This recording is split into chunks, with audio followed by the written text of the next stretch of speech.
The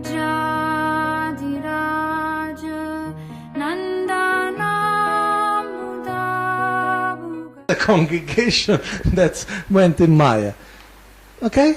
So if we study the history of ISKCON, and also ISKCON India, we see many of these cases that is the temple go off and the congregation stay in ISKCON.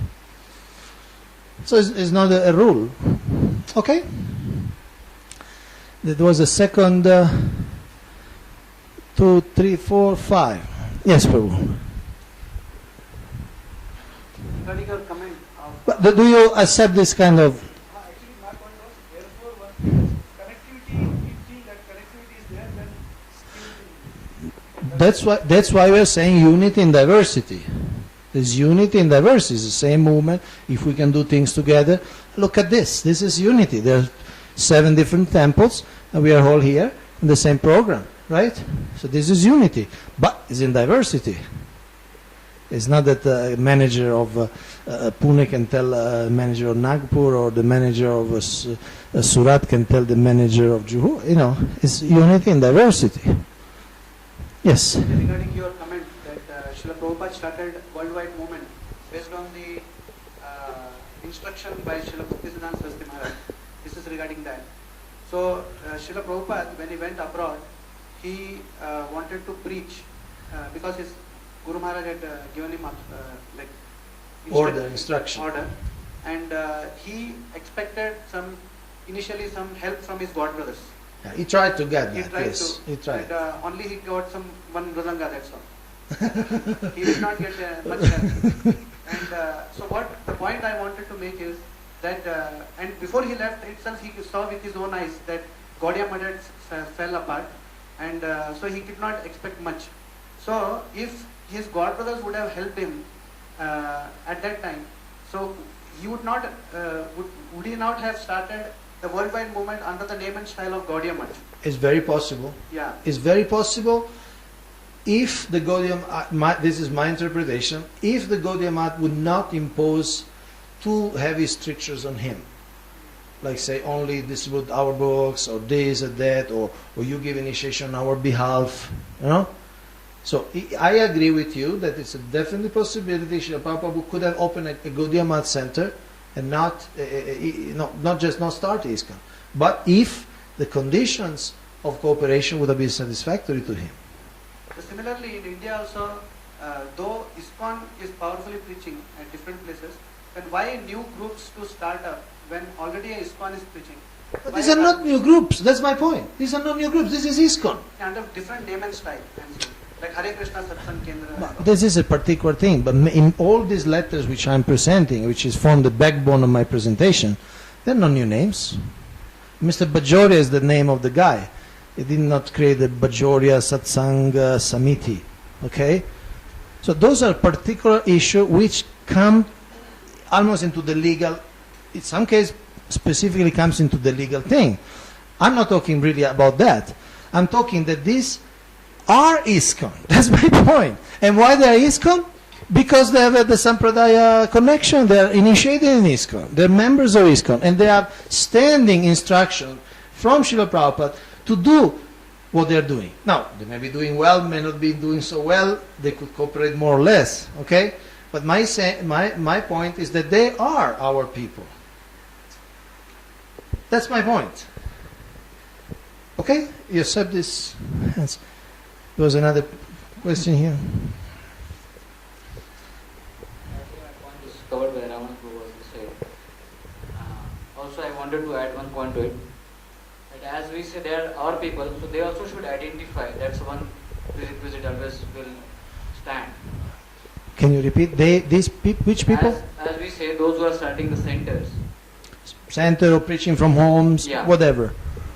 Preaching from home is like little, as you took that example is right. In this case, that it's Bajoria's case.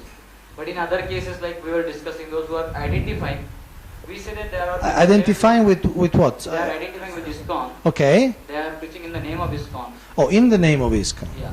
So they might be, as you said, they might be doing right or wrong, sometimes good or bad, but they are our people. Well, I didn't say that. I wanted to clearly distinguish what we are talking as a general principle, that initiated devotees should preach, could preach, can have their center. Prabhupada said we don't need to open our center, they open their own center. Why we should double the effort? You follow? But you are bringing up this, again, it's a legal dimension. ISKCON, it's a copyrighted, what do you call, not copyrighted, it's called legally incorporated, registered, and there is a central, especially in India, Srila Prabhupada wanted centralization. There is a documentation. ISKCON exists in front of the government with a certain identity, legal identity. So we need to be very careful to whom we give the power to use that name ISKCON. I am the first one to say that. You follow? I'm not talking to everybody. I didn't say, and Srila Prabhupada wasn't saying everybody can use the name ISKCON. That's not what I'm saying. You follow? So I would encourage you to be very careful, very cautious to people who actually use the name ISKCON, and they may misuse the name ISKCON, and they may do very great damage to our reputation. So we should definitely be very careful and protect our society from unauthorized use of our brand recognition. They use our brand recognition for their own thing. I totally have no problem with that. No problem. Yes, Sitaram Prabhu. And really I have no problem. In other words, again, I repeat, it's like a franchising, okay? It's not everybody, because you like McDonald's, you can just put your McDonald's sign in front of your house. There is a process. Just now you said the 4 questions came up. You told that grahasthas, they may start preaching and they may not be connected to the temple. That's what you told. They may not be connected to the temple. I say that they are authorized and instructed by Srila Prabhupada to preach from the house. And that's independently of the relation to the temple. That's what I'm saying. They are self-sufficient and they are independently preaching, but they are authorized, you mean to say? Yes, they are authorized. So how long, like for example, we can also say ISKCON is not only organization which is preaching Krishna consciousness. There are many. So does that mean they gradually go ahead and they become completely independent? Like they don't have connection, direct authority connection or spiritual connection to the temple, to ISKCON. But they are trained by us and they go ahead and they continue. Okay, now I thank you for this question. You see, let's use this one.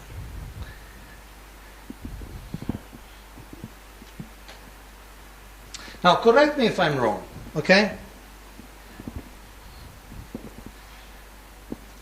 What you are saying, maybe in different words, but you are saying this. Here is Srila Prabhupada, okay? Not only as an individual, but as a person, as a founder Charya, and as the basically ultimate authority of ISKCON. ISKCON is his movement, okay? It's his movement. He founded, he established it. So, Srila Prabhupada instructed, I can show it again if you want. I mean, if you don't remember, I can show it again. It's from another presentation. Just let's take a minute because these are important things. Do you find this is important? Okay. Just a minute. Less than a minute.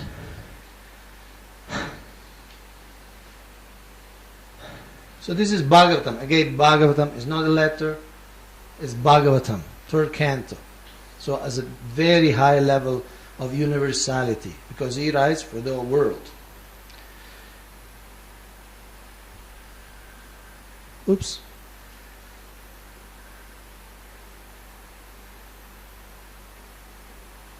Okay. Srimad Bhagavatam 3:21-31 purport. A person who is a householder but is initiated by a sannyasi has the duty to spread Krishna consciousness at home. As far as possible, he should call his friends and neighbors to his house and hold classes in Krishna consciousness. Holding a class means chanting the holy name of Krishna and speaking from Bhagavad Gita or Srimad Bhagavatam. Okay? So, what I hear you saying is that this this instruction is there, and is for this grihastas, for this grihastas, for this grihastas. I just want one more clarification. Sure. In this regard, when we say that he is reading from Bhagavatam, Okay. that every householder is the responsibility to chant and spread, preach. Yeah. So when he reads Prabhupada's purport, Yeah. so on the book it's written BBT, International Society for Krishna Consciousness. Anyone who reads Prabhupada's books also. Is written International Society for Krishna Consciousness on the book? BBT is written BBT. Okay, So so- it's written. Okay. So anyone who reads Srila Prabhupada's books, definitely when he goes through, and if he's inspired, if he's touched, it's automatic that he's connected to his soul. That's what happens. I mean, that's how we get devoted. But Prabhu, you see, to me you're making it more difficult than what it is. You're saying he's connected with this, but he's already initiated in ISKCON. This person Okay. is already a member. Is it okay? So you're saying that this standing instruction relation, Srila Prabhupada, the ISKCON Guru, this is the ISKCON Guru, okay? This is the disciple. So there is this direct connection, Prabhupada, Guru, disciple, and there is this standing instruction. Okay? But it sounds like you're saying, no, the instruction only becomes activated if in the middle of the equation there is a temple. Otherwise, the instruction is not activated. Whereas if Are you saying this? yeah, no, I exactly don't mean this. I'll repeat it. Okay. What I mean to say, there is a guru, and he is instructing his disciple to preach. But definitely, the guru is authorized by the GBC. Yes. Automatically comes in contact with the temple or is gone. He is a Guru ISKCON. What do you mean? The disciple, I'm talking of the disciple. But he is a ISKCON disciple. You're saying, in other words, you're putting a passage which to me, in my mind, and correct me if I'm wrong, you're putting a passage which is totally artificial. It's superfluous. You're saying the disciple will get in touch with ISKCON. But he is in ISKCON. He's initiated by ISKCON. This is an ISKCON Guru. In other words, what I'm saying is not ISKCON because he has a relation with the temple. He's ISKCON because he's in the ISKCON Sampradaya. What I mean to say was, Even if this Prabhu, sorry Prabhu, even this Prabhu, I agree with this. no, let me finish. Before you agree, let me finish. Because, see, this Prabhu, even if you'll never see a ISKCON temple in his life, is still authorized. Say Chinese devotee, born in Beijing, grew up in Beijing, he takes initiation from an ISKCON Guru, he preaches from his house, maybe he never gets the money to go to India, he never visit an ISKCON temple. Can he get perfection? Can he go back to Godhead? Or he needs some TP who gives a rubber stamp before he enters to Vaikuntha? So this is just plain theology. So you agree with me? I just wanted one more clarification. Sure. The statement which you made, that he may not be connected to directly, he may not be connected to the temple. He may not. May not be. But if he is preaching, and then he preaches and makes a group of devotees. Yes, if then he's it is- successful. yeah. And then it is his duty to get them initiated. Yes, in ISKCON. In that regard, he has to get connected to temple. If there is a temple, if there is no temple, there will be another form of connection. There may be a zonal secretary or some nearby temple. Somebody, some Definitely GBC, it will be connected somebody. to a temple. Huh? It will be connected through a temple. No. Or a GBC or the local zonal. This is different. We talk GBC, yes. I That's, got- that's Prabhupada's system. GBC for the whole world, one governing by the commission, then local GBCs, and then different realities on the ground. I got it. Okay. Thank you. We have Praneshwar Prabhu, and then Radha Sharan Prabhu, 3, 4 more. No, you maybe at the end because you already asked. Are you getting bored? Are you getting confused?